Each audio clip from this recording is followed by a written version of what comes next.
আমি মুসলমান, আমারে নামাজ পড়তেই হবে। আমার যত কষ্টই হোক আমারে ফজরের নামাজ পড়তেই হবে, কারণ আমি তো মুসলমান।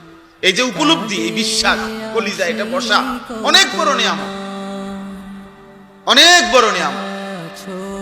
যে নাফরমান আত্মভোলা হয়ে যায়, নিজেকে ভুলে যায় দোস্ত, ও আর ফিরতে পারে না। নুওয়াল্লিহি মা তাওয়াল্লা ওয়া নুসলিহি জাহান্নাম ওয়া সাআত মাসীরা।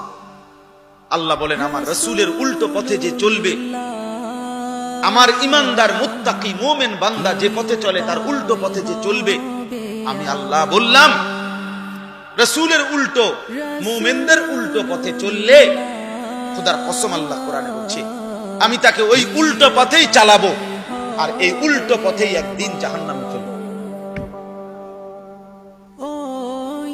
নুওয়াল্লিহি মা তাওয়াল্লা ওয়া নুসলিহি জাহান্নাম।